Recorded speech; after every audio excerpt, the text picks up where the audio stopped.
Salespeople, if you want to close big deals, even in this economic climate, then creating what I call a bulletproof business case is a must-have, not a nice-to-have. Now, in this video, you're going to learn a 5-step process for building a bulletproof business case that sells. And here's the best part.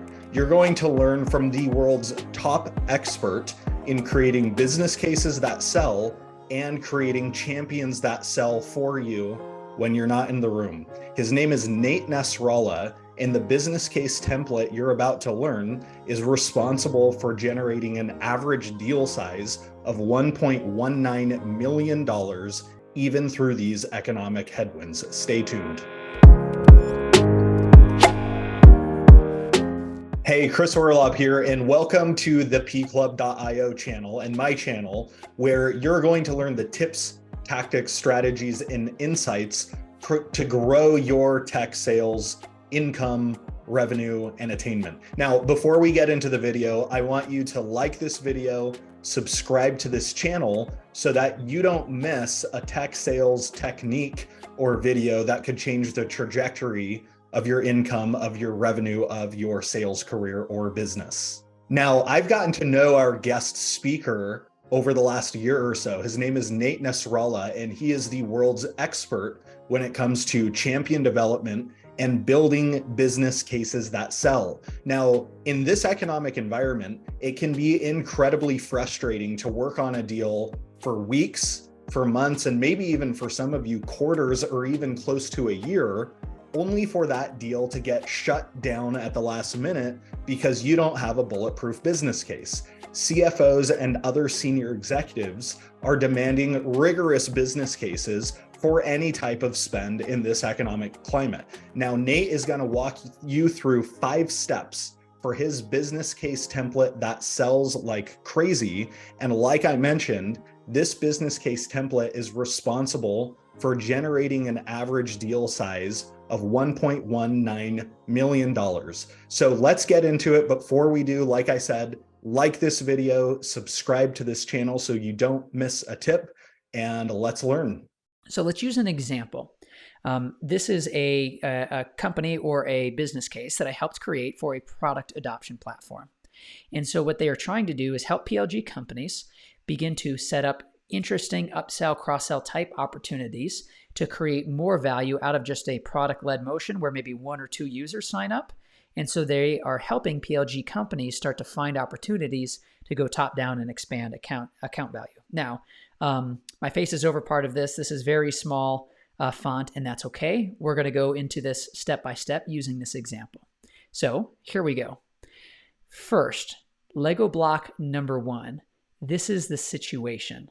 That's the name of it. And what this is you're creating relevance and a sense of urgency by digging into the current state. So the first thing that you want to do here is you want to describe their scenario accurately. Capital markets shrank like cotton sweaters in the dryer during the first half of the year, and your company, this is the target account, is expecting to set up for their largest raise to date, a $100 million Series C, later on this year to enable their one-for-all vision. Now, notice a couple different things here. First thing that you're doing is you are, 1, stating what's going on with some vivid language. Capital markets shrank like cotton sweaters in the dryer. The second thing that you're doing is you're starting to create a hook in the story with some conflicting points. And yet, you're expecting to raise your largest round ever. Notice, by the way, the trigger phrase. If you recall from a couple lessons ago where we were talking about language or matching language, this is signaling and beginning to connect the storyline into other storylines that are already accepted inside of the company. Okay, so there's your first block, the situation. Now, let's go into the second building block. This is your problem statement. And your problem statement needs to be created in a way where you are framing your language to align with your solution, framing the problem with language to align to your solution. You're using the customer data to quantify this, and you are stacking up problems on top of each other in layers. So here's what this looks like. Despite aggressive top funnel investments to grow acquisition, the current run rate looks more like a treadmill. The current revenue run rate looks more like a treadmill. Churn is up. Just 68% of year 1 accounts are renewing, which means not only $5 million lost in Q1, plus that represents an estimated $21 million in expansion pipeline. So notice a couple of things here. First, what we're doing is we're saying, look, it's not working. Something has got to change, despite aggressive top funnel investments. So we're beginning to remove that as a path to get to the revenue goal and to set up the type of numbers that they need to show in order to pad or create the deck for this fundraise that we just talked about in the situation. Now, again, we're continuing some of this vivid language using this treadmill idea, but we're not just leaving it at an anecdote. We're using specific numbers from the customer in order to back this up. Then notice on this last piece, we are going into a strategic positioning of the problem by layering it. So first layer of the problem, customers aren't renewing. That means there's some lost revenue. However, that's today's problem. Tomorrow's problem, what this really means at a strategic level, is that all of those accounts, those aren't upsell opportunities that you would have relied on in order to expand revenue over the long term and grow into that massive valuation that you just said you were looking for in raising your Series C. So there's number 2, second Lego block, the problem statement. Now, let's go into the third. This is your bridge. What you're beginning to do is forking the route that they are on today into a second or alternative path that is logical and defensible. So you're beginning to set up a bit of a choice that they need to make. Now, the way to do this first is by introducing some type of non-obvious insight. So let's read through this piece of the message here. Companies who avoided down rounds this quarter showed average top line growth, but gross and net retention above their peers, 89%, 107% respectively. Now, the main driver to NRR or net revenue retention is 90-day adoption and user activation. Therefore, the customer success team believes, 1, we need to script user pass to accelerate our aha moment. 2, grant free read-only licenses to engage with management inside these companies. 3, trigger some in-app messaging without requiring CS or customer success to manually write these messages, all by Q2. And if we do this, it's going to mean accelerated renewals, expanded contracts. Okay, there's a lot here, so let's break this down piece by piece. Now, first, notice the non-obvious insight that I said that we would lead with. Hey, companies who did awesome in raising their next round, their revenue growth on the top line, like net new, it was actually pretty average, like nothing really remarkable. But here's what they did do that was really remarkable. Oh, that's interesting. Tell me more. Next, what you're beginning to do is create this pathway. You're saying that the main driver, or what is most closely linked, a causal relationship to NRR, is adoption and user activation. What happens very early on in the customer lifecycle, you are planting the seeds for the upsell opportunity long term. Next, we're going into a couple points using the champions language. Again, this isn't just something that you're writing alone. This is something that you're doing together alongside of the champion. Notice some points that they're setting up.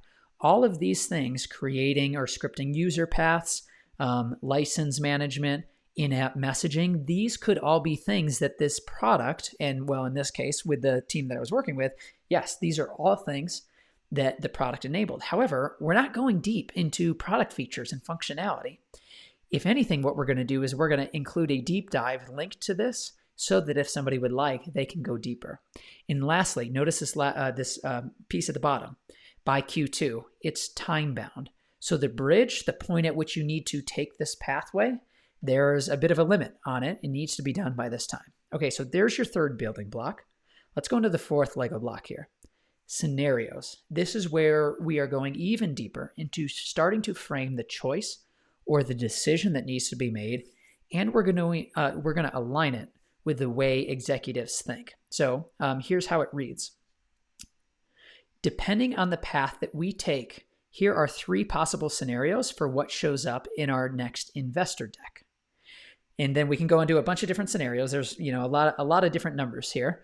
90-day adoption, gross retention, expansion revenue, right? Let's say that these are all of the key metrics that the executives within this account care about most. And now what we're beginning to do is saying, hey, the difference between the base case and the best case. So these are the columns number 3 and the number 4. And we're going to start to break down what exactly drives those. So the core of what you're doing right here is you are creating credibility through some scenario thinking. You are aligning this to the way that folks internally, specifically executives, are thinking. Because the greatest way to diminish your credibility is to present a single number, to say, hey, here's the ROI that is guaranteed. Instead, what you want to do is show that you have put some thought into saying, I know that this isn't a guaranteed one and done. This is what we're going to get. There's a couple different ways that this could turn out. This is exactly the way that executives, particularly CFOs, think. Sensitivities, scenarios, risk analysis, what drives what scenario. By the way, the metrics and the numbers that you use here, notice that we were talking about these earlier within the problem statement section. So let me go a bit deeper on that last point by talking about a question that I often hear is like, should I focus more on ROI or COI, which means cost of inaction? So return on investment, cost of inaction inside of the business case. In other words, is it more important to talk about a problem's cost or the return that we can enable? Now, my view on this, it's actually a false dichotomy, meaning these two things are not mutually exclusive. If I hand you a quarter, let's say, am I handing you heads or am I handing you tails? Neither, right? It's both. I'm handing you both heads and tails at the same time because it's one and the same. It's just two sides of the exact same coin. That's the way I think about ROI and COI here. So the metrics that you use up in the problem statement section, that is the exact same set of numbers that you need to use back here within the scenario thinking. So actually, let me show you this just real quick. So 90-day adoption, gross retention, expansion revenue. Now, if we go all the way back and I'm going to go up into the problem statement section, what were we talking about? We were talking about the same numbers: retention, revenue, expansion pipeline. Okay, so notice the symmetry here. It's the exact same numbers. It's just flipped upside down. Okay, with that said, let's go on to the next building block, dependencies. Here is where you're beginning to think about change, not just contracts. Most people only think about money, but let's take a look at the language that we'll use here. So in addition to an investment of, I removed the numbers from this particular contract, over 2 years, what we're going to need to do is reallocate 25 hours from product marketing onto this initiative to help us create some of the content. We're going to be spending at least 3 hours per CSM for training before we fully do this rollout. And by the way, we're going to need a work stream leader from all of these different teams: engineering, product, success. What you're doing here is you are going into the choices and trade-offs that people need to make in order to resource a successful rollout of your product. And by understanding this, what you're doing at the same time is you're removing some of the risk, right? If you go back to the last piece scenario, what are some of the differences between, base case, best case, worst case? It could be, in large part, how well resourced the rollout is, because what every executive doesn't want is shelfware. It just sits on the shelf. So don't just think like people would expect you to as a seller. Contract value and numbers go into everything that packages up change or the project, not just the cost of the product. So there you go.